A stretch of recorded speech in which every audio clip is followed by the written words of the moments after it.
So here we are. This little device here, down here, is a load of cardboard buildings, very cleverly made, and it's on a continuous strip which moves. The camera takes the picture here, this thing moves forward, and the result is it looks like you're flying through the tops of the buildings in the city. So we superimpose this, us in our car, with this, and you'll see, if you ever watch the promo clip, you'll see that it looks like we are actually in Metropolis. Very nicely done. It's Freddie doing another part of the film, appearing, which he likes to do dramatically. This is David Mallet, the director. Make it all happen. And here we are doing our thing. A very rare shot. Thank you. Probably not aimed at me.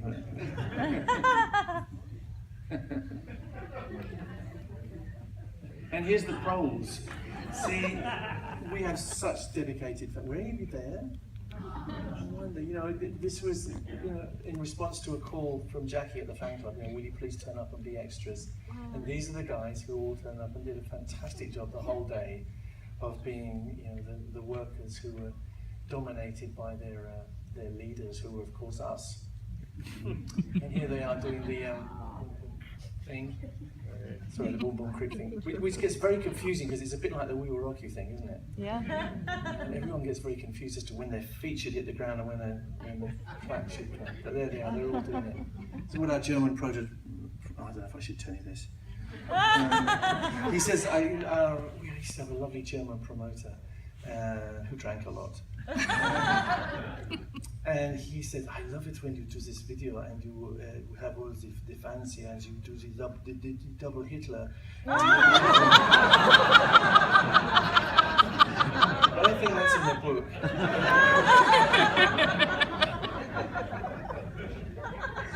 So many things I can't tell you. You just did them. Yeah, there we go, they're all doing it. Very interesting, because when we made the record, it was all we hear is radio. Caca, because Roger wrote it. You know what caca is? Yes. If you have any French friends, caca means shit. So Roger wrote it because his little boy was saying, it's caca, because he'd heard some grown-ups talking. So it was called Radio Caca, but our record company said, you cannot do this. It has to be Radio Gaga, which is the later lyric.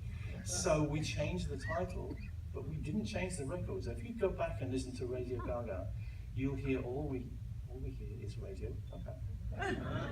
Nobody knows this, except you.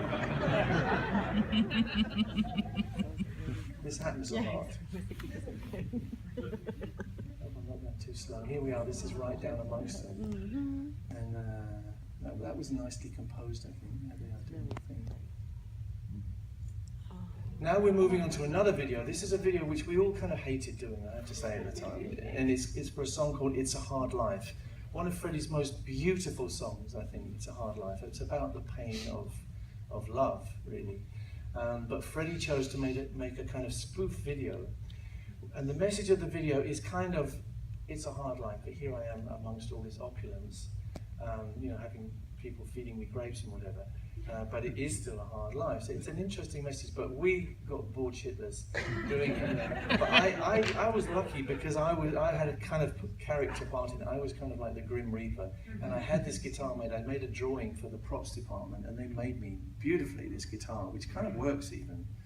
But I thought I'd show you that close up. Here I am. Oh, wow. Oh, thank you. Looking very serious here. I just wish I'd kept that jacket. Here we are on the set. You can see a bit more of the set now. You see, it's incredibly coherent. And there's something very anachronistic in this photo. Can you see what it is? It's not me. See this thing here? Kind of destroys the atmosphere.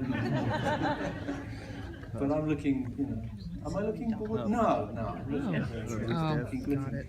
See, now these two are looking really, really, really bored. And it's like, do I look really, really stupid in this rough? Yes, you look really stupid. Why are we here? Why are we doing this ridiculous video? We did it in Munich. There they are. They're still bored. Yeah, Roger and Dee completely hated this whole thing.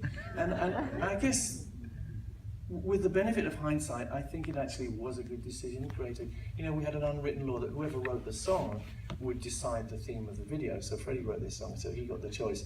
And we didn't like it at the time, but I kind of like it now because I think it gets the message across quite well in a sense. You know, this is his own creation. This is what we call the amorous prawn.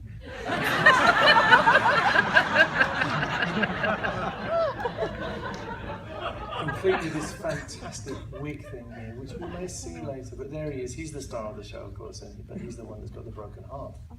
Of course, we all got our hearts broken. We're all broken-hearted in Munich, and that's the truth. So I think this video reminds me of that. I remember feeling this pain all the way through my career. Oh, and the cup is back. The cup's still there. And this is backstage doing this is putting the outfit together with this amazing wig. This is Rog in the same situation backstage, and you can see what kind of camera I'm using because I'm taking a picture of him. This is not the stereo realist; it's an Eloka, a German-made camera, very similar. You know, the same principle, with excellent lenses. Actually, it's a little bit blurred, but you know, I don't think it matters. Funny, you can get away with a lot in stereo photography. I think if this was a still picture, you'd probably just reject it. But the fact that it's stereo means that you still get the depth, even though there's some blurring.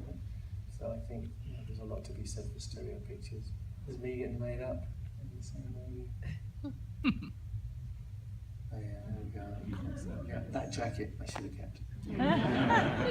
No doubt about it. The hair I should have kept.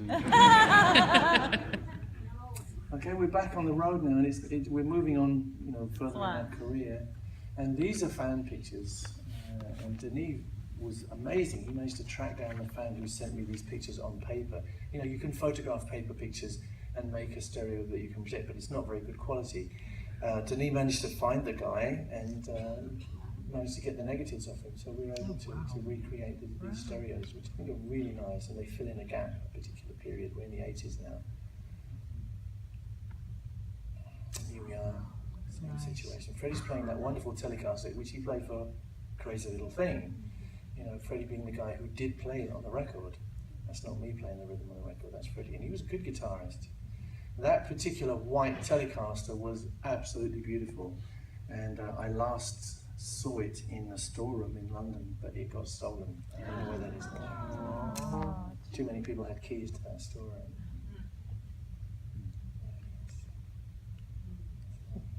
This is 80s, and that's close to the outfit I was wearing on that last tour.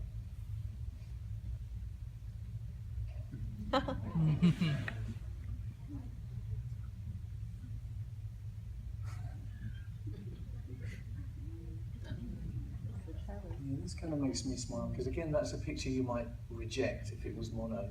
You know, if you close one eye, it's really annoying that this guy's got his hand in the way, but in stereo, you really don't care. You feel like it's part of the composition, I think. So I enjoy that. There he is. That's the iconic picture of Freddie playing guitar. He's very Elvis there, isn't he? Being a guitar hero. He being bass hero.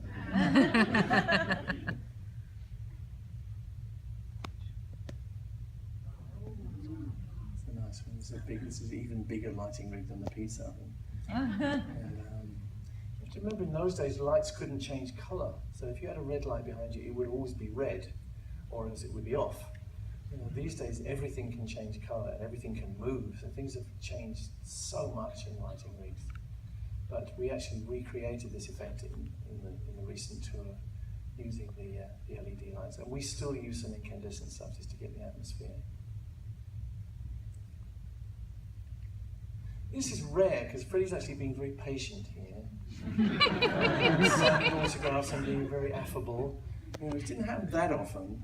You know, Freddie was very focused, and I admired that in Freddie because, you know, he didn't have patience to do things that he didn't want to do or that he thought might be detrimental to his performance. So we go, no, darling, I don't do this. But on this occasion, he's relaxed and happy, and he's signing autographs. And I like these pictures. Again, that's Amsterdam.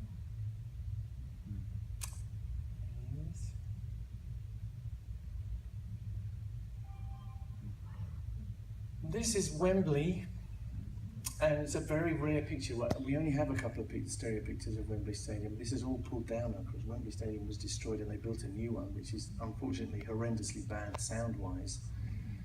So I wouldn't want to play there. But the old Wembley Stadium was high and round, and it actually was a good sound in there. It was a fantastic place to do concerts. We did Live Aid there, and a year later we did our own shows there, 2 shows, and then we did one in Wembley Park, and those are the last shows we ever played. But again, this comes from a fan who was in the audience. And this one's rather nice. I think just shortly before we came on. But these are precious.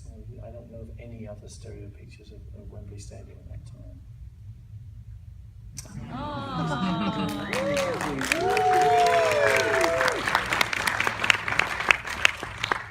Now we move on to another era, and Freddie's gone. So I think if Freddie had been around, I always think I would have been designing some means for Freddie to be on the roof, and it would have been some kind of occasion like that. But Freddie's not there, so I'm doing my thing, and I'm being kind of the lone piper on the roof, and representing 50 years of rock and roll and 50 years of the Queen's reign. I had the We Will Rock You costumiers make me this jacket, which is full of great rock and roll hits of the 50 years that we're talking about. And inside is a very faded Union Jack. I said I want to look like a piper that's been standing on this roof for the last 50 years in all weathers.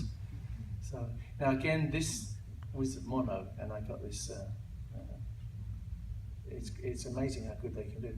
But of course, you have to realize most of the 3D films you see these days, it's the same thing. They shoot it in mono because it's easier and more flexible. And then they convert the whole thing, and that's a massive job. Every frame has to be converted by hand. So in a sense, it's not surprising, but they did a really nice job on this. Yeah, that's me doing my thing. And I've written a book about this as well. It was a life-changing experience for me. People say, were you scared of falling off the roof? No, I wasn't scared of falling off. I was scared of screwing it up and being forever the guy who fucked it up on the roof. That was life-changing. You have to do it. Playing live in front of 1 billion people with an orchestra that you can't even hear except through a monitor which doesn't work. It's just, it was an exercise in dealing with fear, I have to be honest. It changed my life. I just thought nothing is ever going to be hard after this.